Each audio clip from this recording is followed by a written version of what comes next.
Good afternoon from Singapore, and hello to all our friends that may be tuning in from around the globe.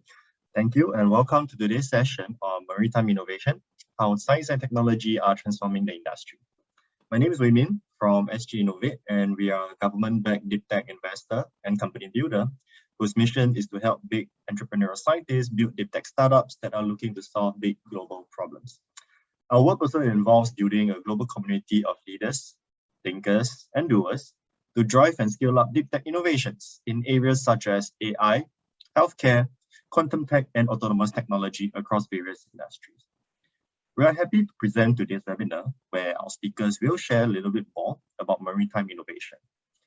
The maritime industry has always been an important lifeline for Singapore since its founding in the 19th century. Even now, it is responsible for about 160,000 jobs in Singapore, and like any other industry, science and technology has always been transforming the industry over the years. Hence, it is also important to understand how innovation plays a role in it, and how could the ecosystem come together in order to continue to push the boundaries for growth. So to the audience, some guiding points for today. We encourage all attendees to share with us your thoughts on the topic, or interact with us through or interact with our speakers by posting your questions in the Q&A tab located at the bottom panel of your screen. Otherwise, feel free to just say hi or do a quick shout out from where you are in the chat box below. With no further ado, do allow me to pass the time to Desmond Tay, Assistant Director of Maritime Technology System at the Maritime and Port Authority of Singapore, to start the session. Desmond, please. Desmond, you are muted. Thank you, Wei Min. Thank you. Thank you for setting up the session. The maritime supply chain is an important backbone for the world, as it represents 80% of world trade. However, COVID-19 has disrupted maritime trade and revealed many issues within the supply chain. The pandemic has put many companies onto unfamiliar territory. Nonetheless, it also presented many opportunities to those who quickly adopt digital solutions and transform their business and work processes. To support the maritime industry, MPA has launched several digitalization initiatives, such as the Circle of Digital Innovators Network, the Electronic Bill of Lading, the Industry Digital Plan, and the Maritime Digitalization Playbook. On the data front, MPA has also worked with IMO and selected member states to build the Maritime Single Window and contributed to the Maritime Single Window standards. MPA has also launched the Digital Ocean platform to support data standards development and interoperability with assisting partners. It is also going forward to advocate the development of API specifications to help exchange data between the maritime supply chain ecosystem.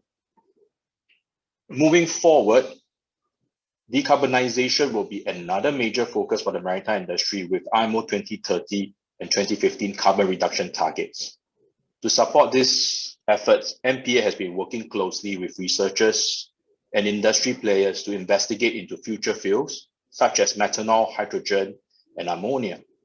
And as of July 2021, MPA, together with the 6 industry partners, has established the 120 million fund, together with the formation of the Global Center of Maritime Decarbonization, with the aim of helping the maritime industry reducing greenhouse gas emissions, identify decarbonization pathways, and create new business opportunities.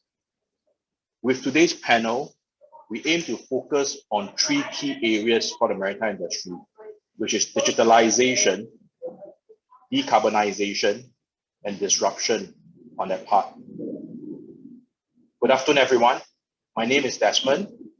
I'm heading the Maritime Tech Ecosystem Department with MPA. Together with the team, we are responsible for the setup of the Pier 71 program with NUS Enterprise. Our main focus is to support the development of a healthy and innovative marine tech ecosystem to support the maritime industries in Singapore. Through MIN and SMI Fund, we look into research and development, innovation, and talent development for the maritime industry. And today, We're definitely honored to have two distinguished guests to join us on this panel. They are Ms. Nidhi Gupta, CEO and co-founder of Podcast, Mr. Joe Tanner, CCO from Rainmaking Innovation. Before we start, let us invite my panelists, Nidhi and Joe, to give an introduction about themselves. Nidhi, please. Thank you, Desmond. Glad to be here. Thank you, SGInnovate. My name is Nidhi and I lead Podcast. We're headquartered in Singapore. We're a logistics tech startup and we predict how cargo moves across the world on ships and also now on planes. And we use advanced data sets and machine learning to do this and ultimately provide insights and value that can help logistics operators be more efficient. Like the tagline that SGInnovate uses, we are attempting to build a company from Singapore for the world in maritime. Glad to be here. Thank you, Nidhi. Joe, please.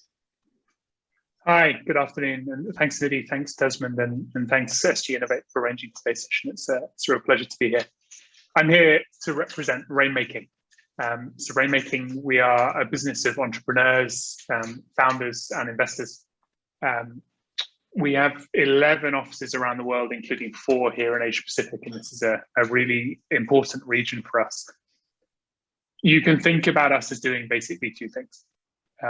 Number one, we help build new businesses in partnership with established corporations. And secondly, we help corporations to solve big problems that they may have by partnering with the world's best startups and scale-ups, companies like Podcast, for example, fabulous company. In the maritime sector specifically, we've been working very deeply for about 5 years. We've had a bunch of fabulous partners like Cargill, Cargotec, Shell, Williamson, Mitsubishi, Maersk, many of the world's biggest players, and great support from MPA, from Enterprise Singapore, from EDB, again, a real strong supporting cast, which has meant in the last 5 years, I just looked back over the data this morning, in fact, more than 100 pilots that we've managed to conduct between corporates and startups. Which wouldn't have been imaginable, I think, when we started 5 years ago. That's helped those corporates to solve a bunch of problems, but it's also told us where we need to fill gaps in the market and where we need to build new companies in partnership with some of those corporations I talked about earlier.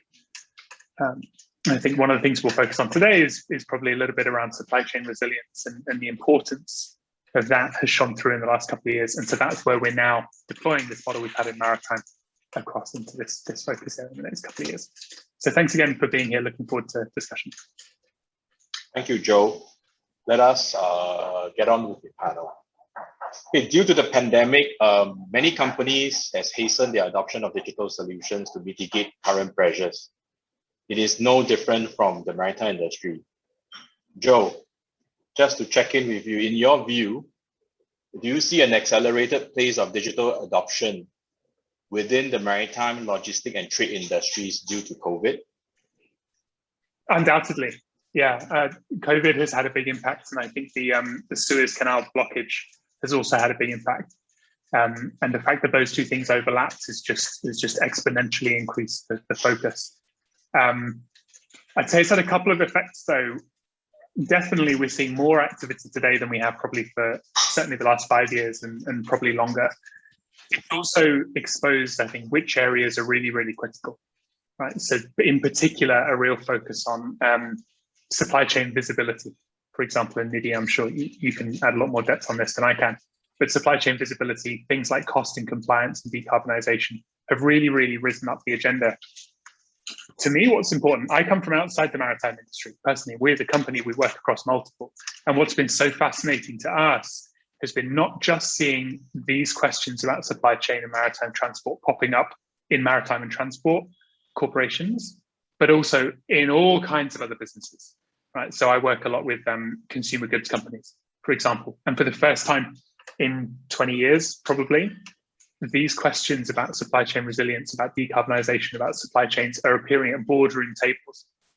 In the electronics industry, there's a semiconductor shortage, massively driven by issues in supply chain and the maritime industry. Even consumers are becoming more aware of these things. And all of that is just pushing up adoption. It's a good sign for the industry. It's also it's a volatile time. right? So there's big opportunities to be had, and there's also probably big risks that are floating over the surface. Yes, definitely. I think the recent events of COVID, the Suez Canal blockage have put up added stress into the supply chain, and thus given rise to a lot of startups tackling problems in this area, the opportunity to work with corporates to run trials, and that's where you also see an increase in trials, pilots being conducted with the maritime industry on that part. Nidhi, just to ask of you, how has the pandemic affected startups like yourself tackling the maritime supply chain problems? Yeah, I think it's been, being in the right place at the right time. I think it's, so I believe the pandemic has exposed that supply chains are and shipping are a core part of a company being strategic, and it's not just another cost function. And for a really long time, it was not the sort of fanciest place to, work in, but now it's something that we're creating sort of specialized programs, educational programs on. So it's shown how important it is. For companies like us, I think the need for resilience, visibility related to disruptions kind of came to the core. The need to react faster to these disruptions has become critical. So, the space of technology and resilience has become a must-have. And that's been a positive place for us as a company to be in. I think what the pandemic has also done is opened up opportunity for companies beyond Singapore to work with companies like us. So, the geographical boundaries have faded away a little bit, and the openness to work with company that is in a completely different geography has increased. And that's, again, great from a scalability perspective and from making technologies and companies truly global. So I think, people have been reading a lot more content as well. So people have been reaching out to companies as well. So there's been a lot more interest on content and thought leadership. Every voice on the internet counts a lot more. There is too much content. So the ability to stand out and create good quality content is very important in such a scenario when people are consuming this a lot more, given the pandemic, given being in front of a screen majority part of their day. So I think, for companies like us, it's been actually really positive, and it kind of leaves it all up to us to execute now really, really well. So the opportunity is there. The truth lies in the execution now.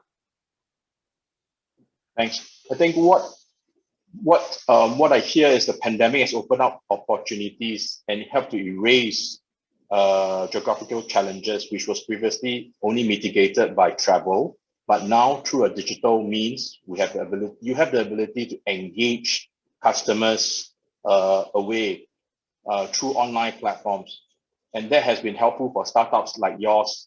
And on that front, how is so I would say you have seen an increase in adoption of podcast solution on this matter, right? Yeah, absolutely. Yeah.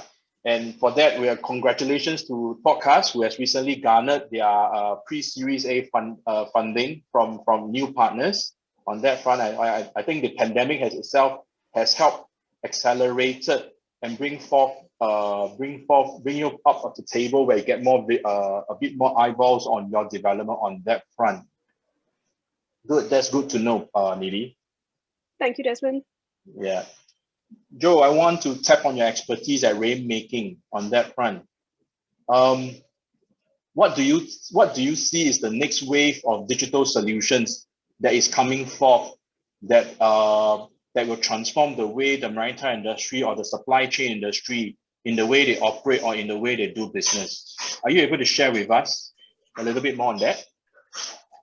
Yeah, certainly. So, I mean, there's an enormous long-term focus for almost everyone in the maritime industry around alternative fuels, right? And so I'll almost like park that off to the side because we all know it's really important and it's happening and it's very long-term.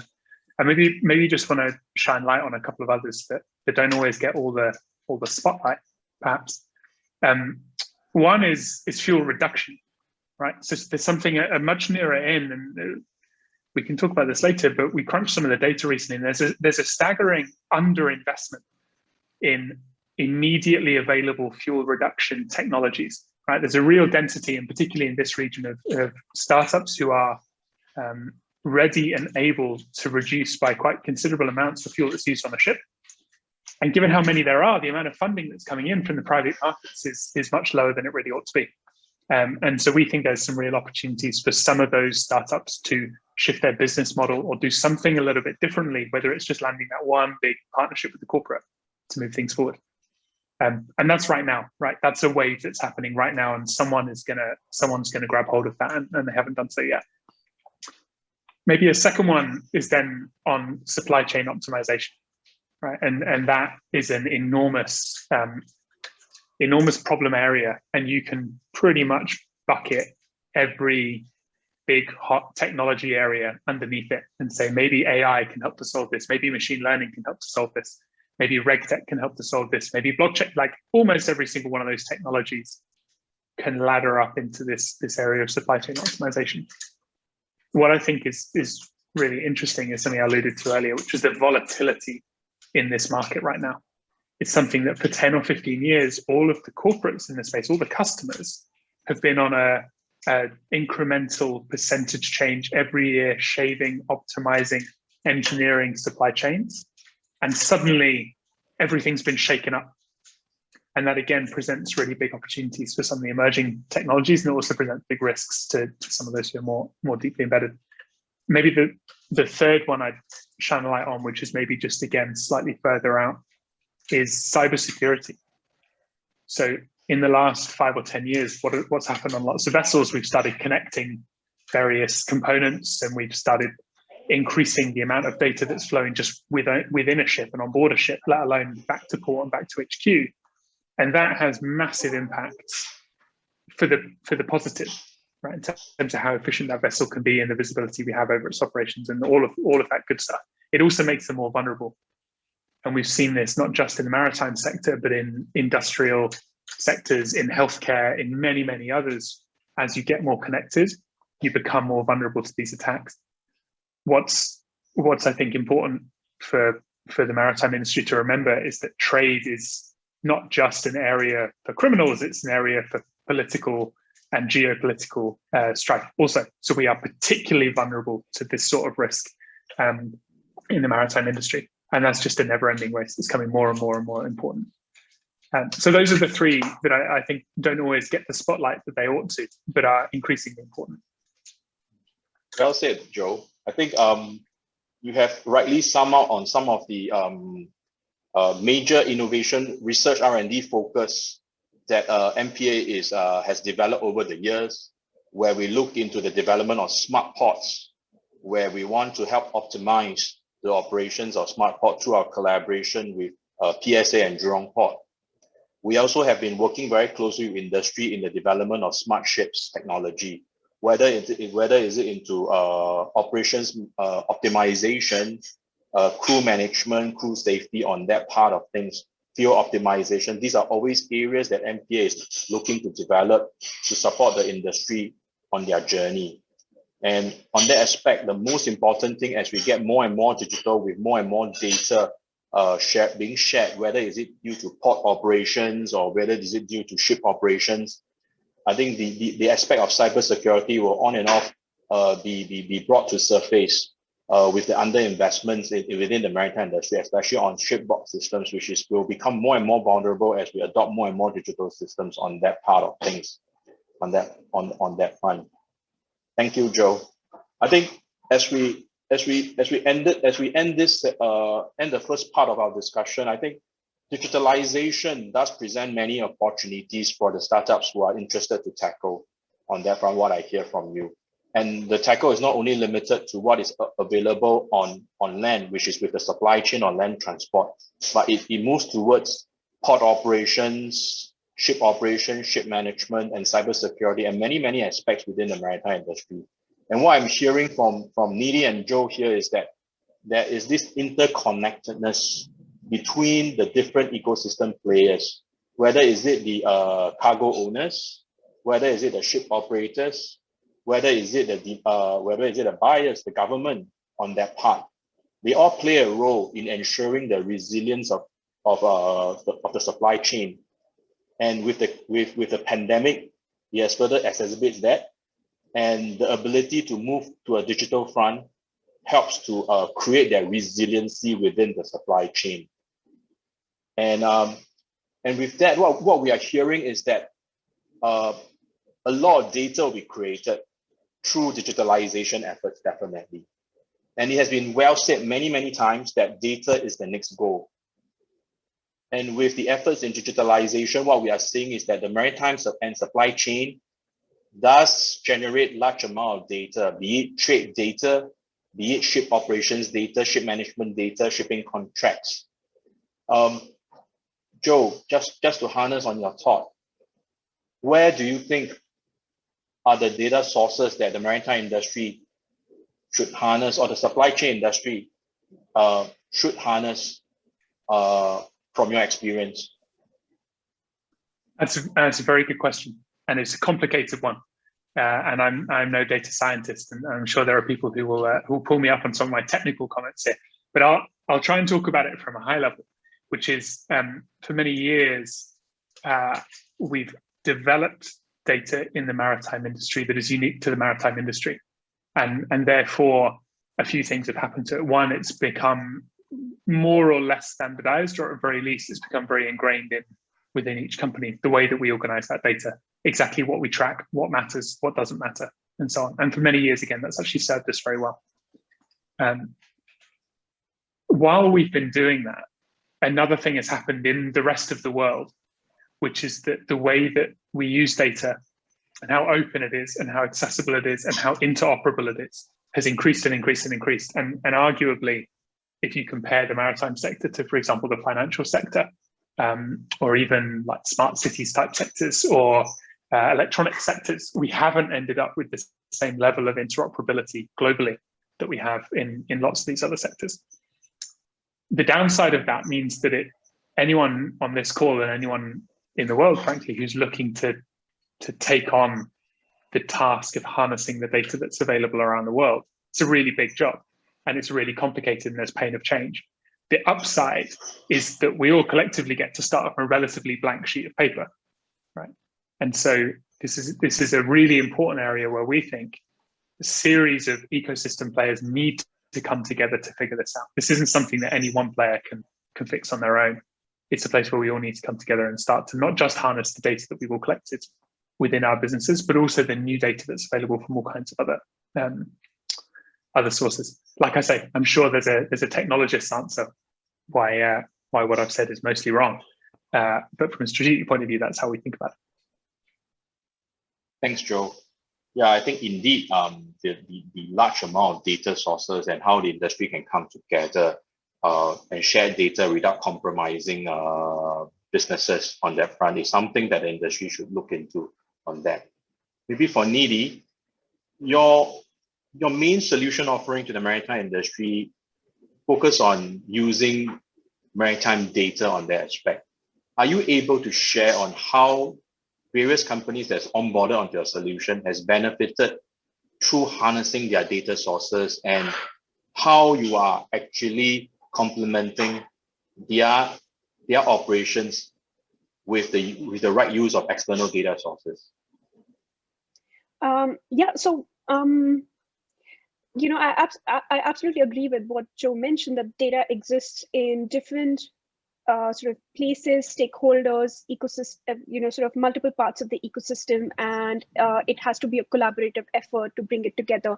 I also do think that, the use case has to be very clear in terms of what data is actually relevant and what is not relevant. So for the specific use case that we work on, which is about visibility and making forecasting better, resilience better, there is actually how we position it, 10x data that exists externally that can be brought to the table and then combined with the internal data that customers care about.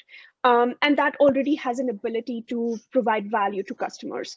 The key then becomes, what data sources do you refer to and how you augment all of these data sources together, and also with the internal customers' data sets.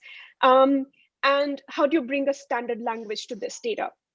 Because each of this data speaks different data fields, data frequencies, granularities, and the machine can't understand it like humans can. So for the machine to start understanding it, it needs to start speaking at the same sort of language level. So I think that's kind of the core at where we come in. So ingestion of data, augmenting that from various sources, but then transforming it so that it can start making sense, and then quantifying the impact of what it means for a particular container or a particular vessel. So I think that's kind of where we come in, and the end goal is to provide better exception management in cases of disruption, do better benchmarking, improve the forecasting and planning, and essentially, the bottom line goals of company are in terms of reducing their manual effort, improving their efficiency of how they're working internally for their customers, and ultimately leading to more revenues. So how the customers that we've worked with, how they've benefited is by, one, making sure that they can have better speed to market in terms of digitization, in terms of looking at resilience and visibility. Having a company which has this as core focus, and including that into their operations, into their control towers, and better predicting if a particular container is likely to be delayed, why is it likely to be delayed, and what they can eventually do about it, what kind of sort of carbon emissions are accounting for it. So those are the things that we help customers on, and ultimately it's about, like I said, reducing less of that manual effort and going back and forth, talking with different internal people or agents to figure out, what's happening to the cargo. Is it disrupted due to Typhoon Infa? What is it that they can respond to the customer on? How fast they can respond to the customer on? Ultimately, it's really about strategically positioning the logistics operator. I think the other advantage of what customers have how they've benefited is, if companies are looking at just their internal data and building solutions based on their internal data, that's one sort of siloed way to look at it. And once you start including benchmarks or market data with that, that sort of opens up new patterns, new possibilities of how you interpret data. So that's kind of another way of looking at performance reliabilities and indices of how one company performs with other companies, and that I think is always interesting to see how we can, or where we can perform better, which trade lanes, which ports are more efficient, which services are likely more efficient, etc. Thanks, Nidhi. Yeah, well said on the part where with the need to actually to define the good use cases when we look at data sets. And often people dive into the use of maritime data, looking at what they have before defining the problem. So they are looking towards a solution with what they already predetermined.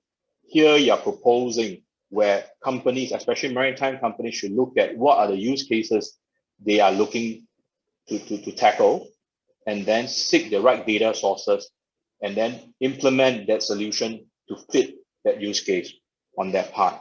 Another good point that you brought up is about the silo use of data. And a silo use of data will cloud judgment within a corporate. And to get working with a right benchmarking data, which we have from external sources, could help the companies make better decisions. And of course, that also comes with working with a good startup or a good company who has well developed these benchmarks over time and tested it with it. And I think Podcast has, over the period of the last 5 years, developed strong benchmark in those areas. And very, very good question on that. Very, very good answer from Joe and Nidhi. And I'm just trying to thinking about it. From here, we are speaking a lot about how we look at data within a single corporate can be harnessed. I want to seek both your views about what about at the industry level. Can industry be encouraged to share open data to improve efficiency and transparency without compromising business? Is that possible, Joe, from your opinion? It's definitely hard. I'm not sure if it's possible. And I'm actually, maybe a little controversially, I'm not sure if it's always what we want either. I'm not sure necessarily that a universal access to the same data set on many things is often the best way to move forward, because what happens then is we all become so entrenched and reliant on that one thing that it never moves ahead. And 10 years from now, we're stuck with something that's totally out of date. The trick in my mind is a couple of things. One is interoperability of standards. So at least, and Nidhi kind of alluded to this, right, is all of these different systems use different data with different frequencies, organized in different way for different use. There are certain things where it advantages us to be able to share certain things by API. And again, I look at the financial services sector as an example of somewhere that's starting to get this right, where increasing amounts of data as single API calls are able to move in a totally shareable, interoperable way. But it's not one big data lake that everyone's drawing on, right? There's still competitive dynamics to make sure that that is moving forward and is always optimal to customer needs. We don't have that, I think, as advanced in the maritime industry as maybe it is in financial services, or maybe it could or should be. So that's one thing. In terms of encouraging more of that to happen, I think it's a question of experimentation, right? And there's been in lots of industries, and the maritime industry is one. Data has traditionally been a question of define the use case and your needs, build the set and the system, and then operate it. And that system has been able to operate for quite a long time because the underlying need hasn't changed significantly, and there's been less interreliance from different data sources. What's happened over time is that lots of things have ended up hard-coded into those systems, and the world around has changed, but the systems can't. Simultaneously, technology has shifted. In the world around us, it has shifted. We talk about APIs now, and APIs are the currency through which everything moves around in many, many industries and many, many parts of the world. There are newer and better ways to manage unstructured data almost instantly compared to what it would have been 5 or 10 years ago. There are new ways to interpret and use data once you have it sitting there using machine learning, artificial intelligence. Importantly, all of those things make not just the data more usable and valuable, but they make it way easier to experiment, right? So it's still hard, and you've still got to do it the right way. But you can start to experiment, you can start to test, and you can figure out as you go along what works and what doesn't work. But we in the industry, we're still stuck in this define, build, and then operate mindset. And it means there's a little bit of stasis. There's lots of technology that we could draw on, and we're just not using it to its full advantage. I'm sure Nidhi has maybe a more kind of on the ground experience of some of that than I do. I'd love to know what you think. That totally made sense. I definitely resonate with what you said. There have been examples where even within a single corporate, let's say due to acquisitions or how the corporate has grown, there are multiple systems just within one corporate. So just within one corporate, they're probably talking in different languages in terms of data. So just within one company, it's already hard enough to standardize the data and have, standard systems, etc. So when we're talking about industry level standardization, it is definitely a very hard problem to solve. So again, it starts like the right thing to do is to start small. Again, to start with, sort of that non-confidential data set, which is valuable to partners or collaborators outside of the particular company, and then how they can start sharing that. And I think there is already a movement, initiatives like the DCSA, for example. There's already things happening in that regard. So standards, absolutely, standards are something that are critical. I do, however, think there is another way to look at it. So instead of looking at it as corporates coming together and sharing their data. I also think there's a perspective of, all of this external data that we have, because shipping logistics is ultimately about trade. There is a strong correlation or causality between economic patterns and when cargo is actually moving across ships and planes. So there is value in interpreting that market level data set and what it means to each company themselves as well. So, for example, what we've seen is like we've been doing demand forecasting for companies specifically, but there has been an uptake in terms of market level demand forecast. Like, what's the volumes, load factors, capacity going to look like for the next, weeks or months for a particular trade lane, China, US. And that's become increasingly important in the current scenario. And that's market level data set, which can be a derived data set from various sources. And is useful to different companies for different purposes. Another example is, we've seen constant congestion, and it's not likely to be sort of being sorted anytime in the near future. Every company is dealing with it, but the ability to bring all of that congestion-related data together, converting that into something like an index, that's something that we're trying to attempt. That could be interesting for various parties in the ecosystem. And it's market level data, which again starts becoming useful or interpreted at different in different manners or use cases.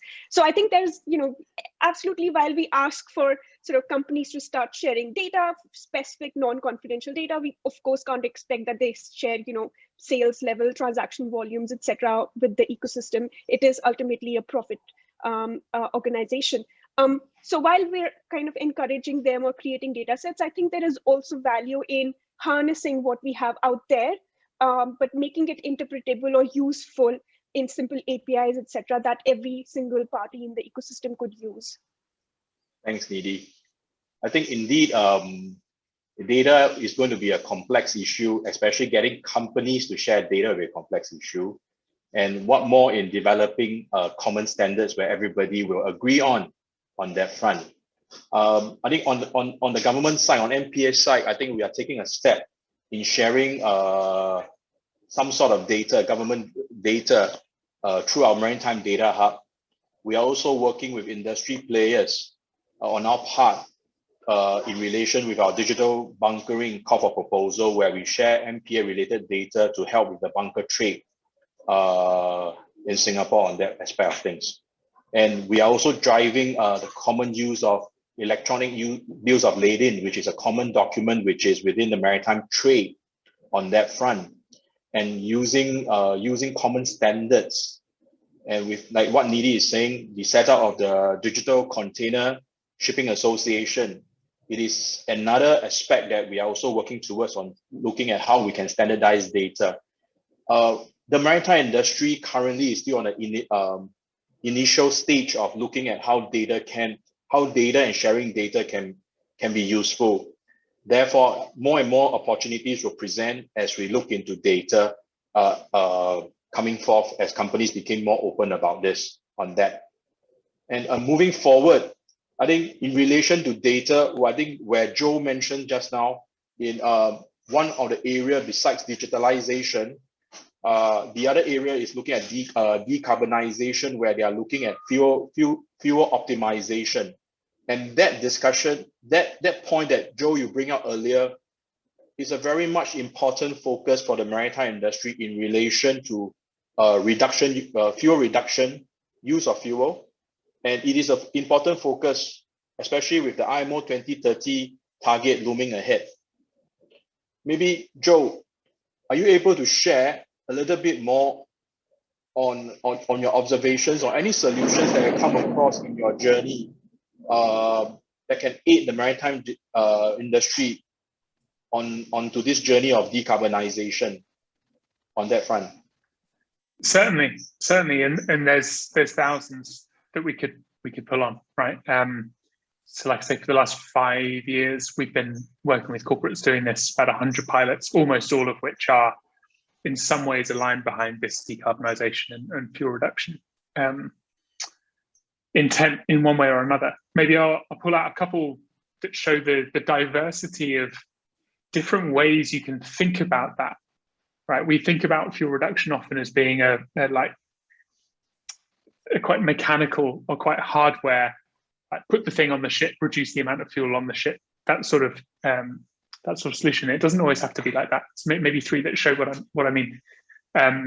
One, a partnership both from Hafnia and Vale with a company called Adaptive Surface Technologies. Right? So both of these two companies are piloting this technology on their ships, which is a proprietary marine bottom paint.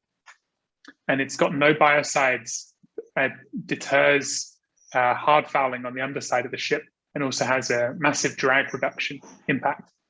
And what's really important about this is it doesn't require an enormous overhaul and rip out of the vessel itself. It can just be the kind of upgrade of the vessel can just be included in the ship standard maintenance cycle. And therefore, over time, without really any business disruption, they can increase the fuel efficiency of their vessels very, very quickly. Or at least maybe not quickly, but certainly very easily. Maybe taking a totally different approach to the idea of fuel reduction is Ever Impact. They're a really interesting startup. They're a French startup, and they've been working with both Shell and Williamson as part of one of our programs. They're interesting because they actually seek to do CO2 emission tracking for cities. So they're really built to work for metropolitan governments. So I think they work for the City Council of Malaga, for example, in Spain, and a bunch of other city governments all around the world. And so they've developed these data models that allow them to very accurately track CO2 emissions for these cities and for land-based businesses. What they're doing with Shell and with Williamson is a very co-creation type approach to how can we take that model and that approach and deploy it onto our vessels. And for those companies, just the tracking, just that extra data input allows them to then reduce the amount of fuel that they're using and much better plan their loads, basically. Thanks, and Joe. then maybe, sorry, go ahead. Sorry to interrupt, Joe. Yeah, it excites me because what I'm hearing is that a lot of these solutions are not built for the maritime industries, but what we are seeing is a lot of adoption of these technologies that's built for smart cities, and there's always an interest on the maritime industries to try out those solutions, and it shows that the maritime industry is moving towards how using science and technology to transform the way they operate. I think that is a very, very important point, and I want to hold that thought because later we will speak a lot more about how an ecosystem development approach is supportive towards that. Nidhi, just a quick one from you. Maybe are you able to share on how your solution is aiding the maritime industry on their journey for decarbonization? Yes, totally. So I think decarbonization journey would start. The first step in that journey is better visibility on where you're actually emitting CO2. What is the current number looking like, and drilling that down for a company to the kind of modes of transport, to the kind of containers they have, to the kind of products at SKU level, order level, etc. So once you start getting better data on what does the CO2 emissions look like, that's the foundation to start then experimenting on it in order to figure out where you can actually find savings. Are the savings going to come from product optimization, repackaging kind of stuff, or are there savings to be had in terms of the maritime space, in terms of how the supply chain is structured, in terms of maybe shipping for specific trade routes that you have that can be optimized, shipping in terms of specific ports that are largely congested, and therefore the waiting times are higher, and that's been contributing to more congestion and emissions. So I think the visibility is the foundation, which is where we believe we have a role to play. And then it can be once you have that, then there are multiple aspects for each ecosystem partner. So for example, a liner, ships could basically look at slow steaming if they're arriving ahead of time. It impacts the whole congestion, but it also impacts fuel burn. It also is about the congestion levels and the waiting times at the port in terms of trucks, planning the supply chain in inland better, and then reducing the congestion, the CO2 levels in the cities. So I think, for us, the place where we believe we have the role to play is the first step in terms of providing that visibility. Well, thank you, Nidhi. So as we can see, the maritime industry is working on a transformation through digitalization and through the data abuse. And through these two efforts, it is a low-hanging fruit where the industry can actually use to tackle decarbonization and looking how they operate and how they transport goods on that front. Okay, moving ahead. I think time is catching on us. Moving ahead, I think in developing this technology solutions for the maritime industry, it's always important to understand and engage the customer needs. And Nidhi, you have rightly pointed out the most important focus, and Joey also mentioned a few times, I think the most important focus is on the customer's problems and understand their needs. Maybe I want to seek your view quickly. Are there any differences between startups in a B2C kind of environment as compared to a B2B environment, especially for the maritime industry is a B2B environment?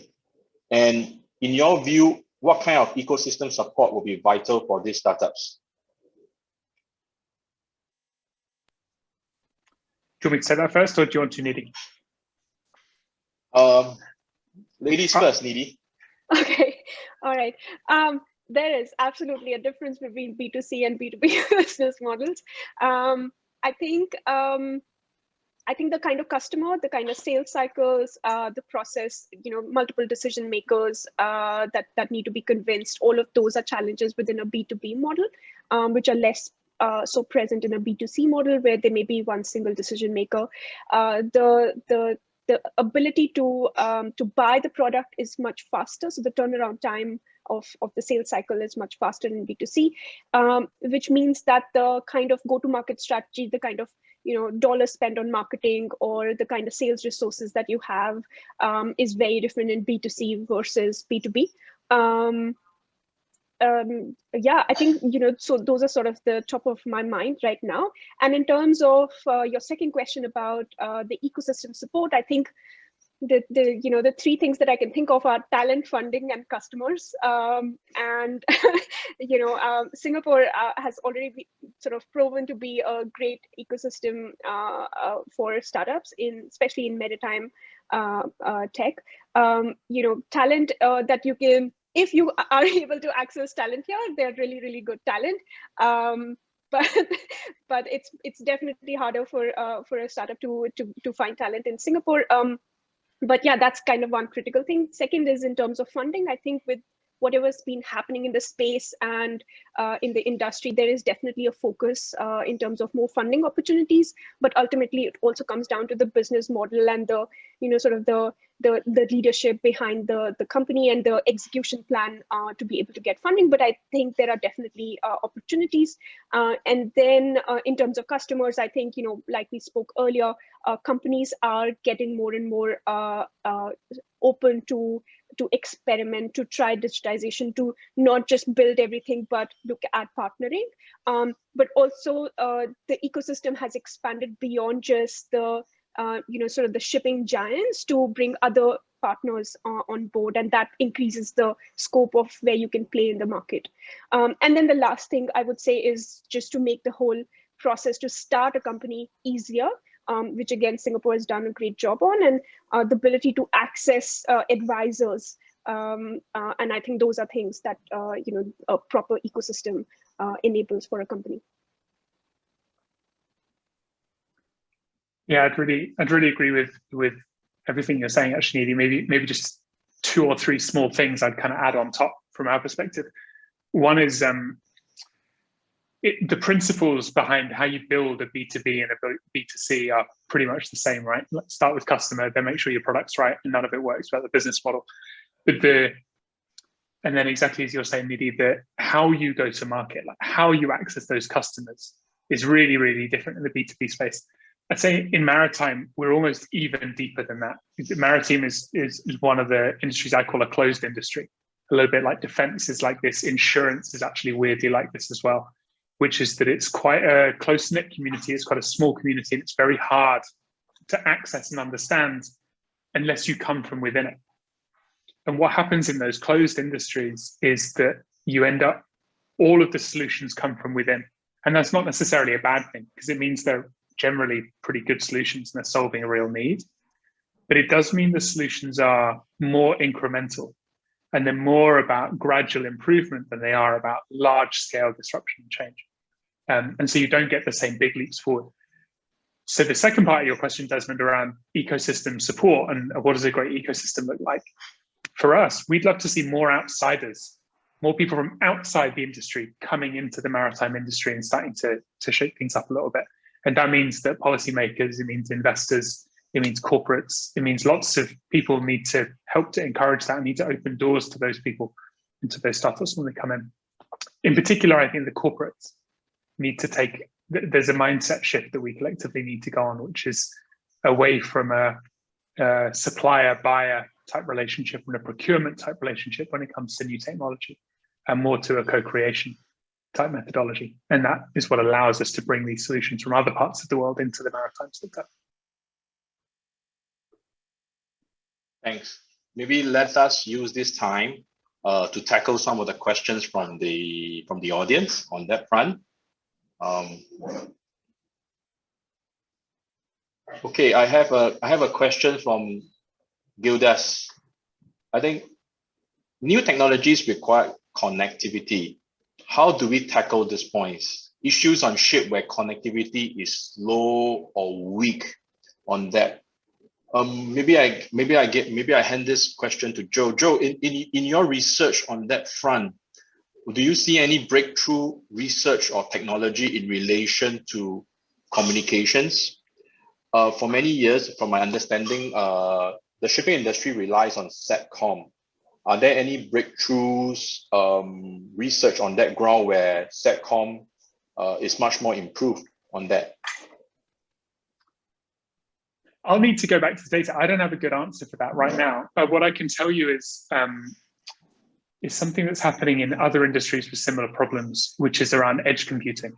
Right. So if you take the retail ecosystem, for example, and lots of high-risk banking are starting to do more processing and consolidation of data in one place, and then upload at other times. So, for example, it improves your cybersecurity because you have less moments when something can break into your systems, and it also helps with unreliable signal.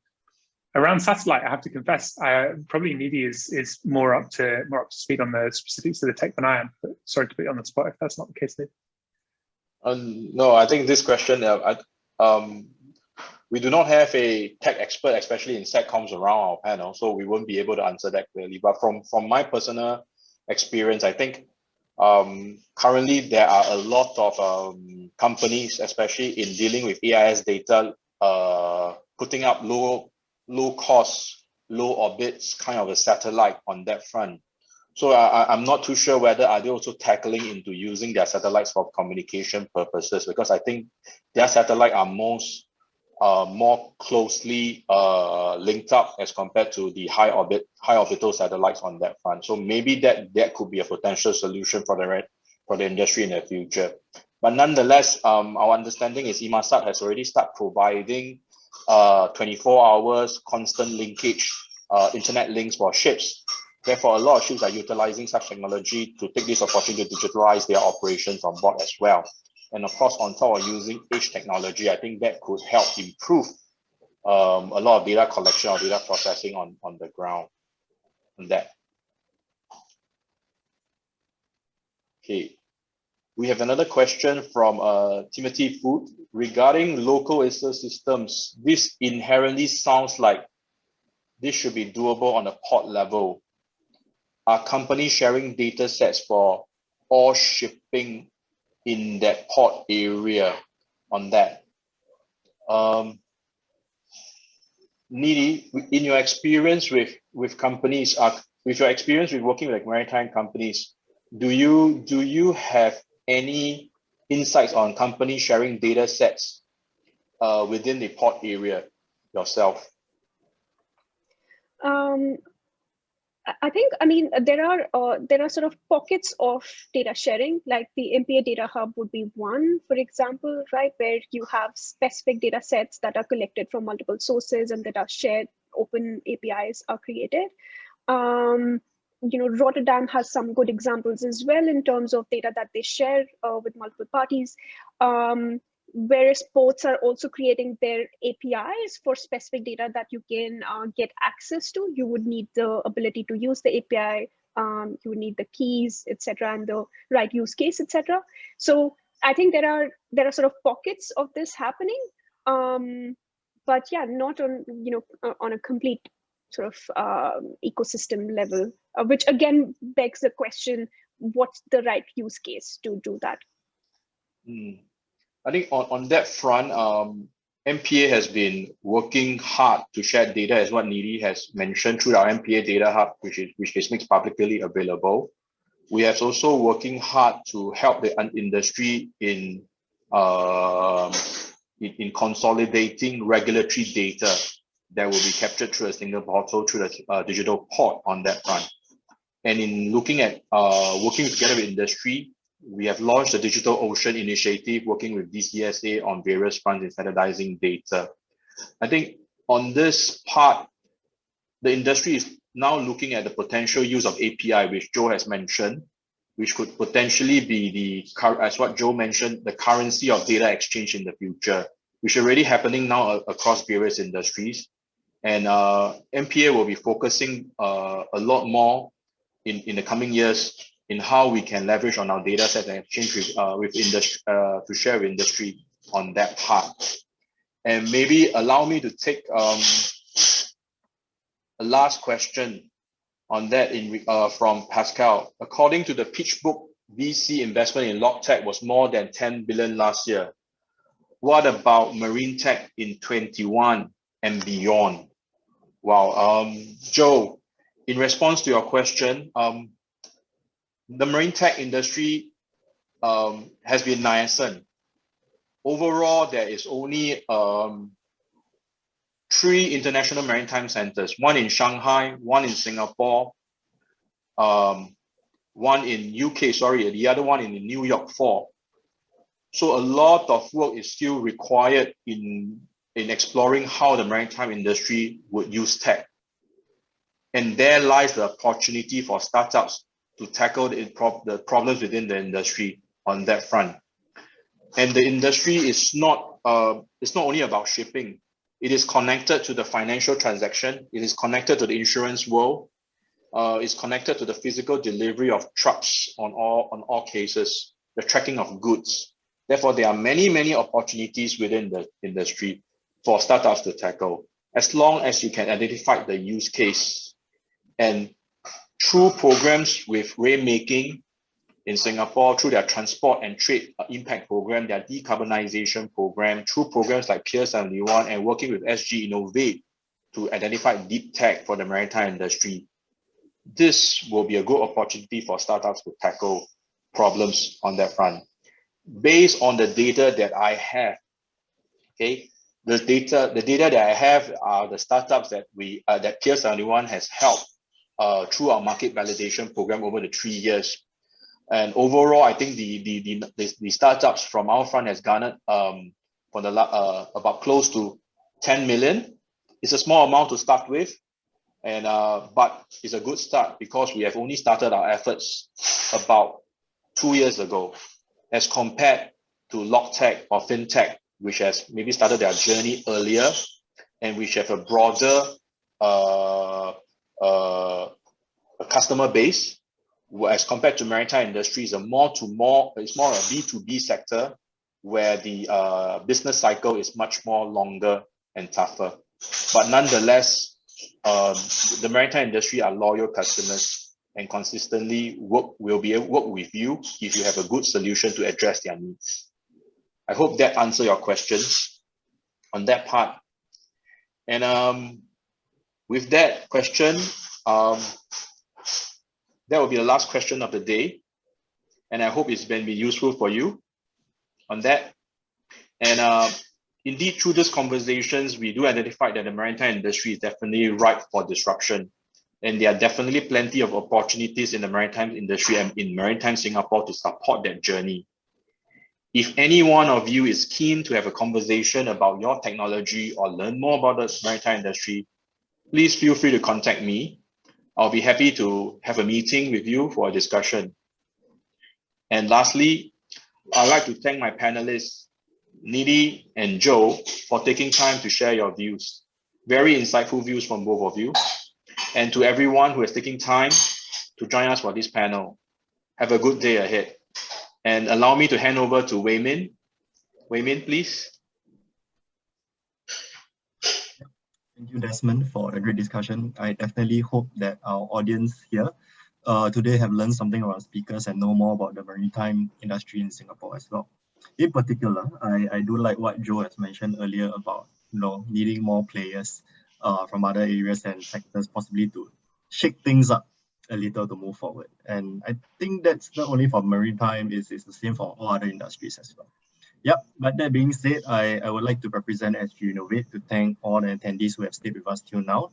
I would like to say a big thank you to both our speakers again, to Nidhi and Joe for the webinar. It was really a great sharing. And to the attendees once again, do keep a lookout for our post-event mail, which will contain a recording of today's session. And do reach out to us at events@sginnovate.com if you'd like to connect with us or any of our speakers to have a chat about collaboration opportunities as well. Do remember to give us your post-event feedback when you exit the webinar or through the post-event mail as well. With that, this is Wei Min signing out from this webinar. I hope everyone will have a great day ahead. Stay safe, stay healthy. Hope to have you again in our next webinar session. Thank you and goodbye.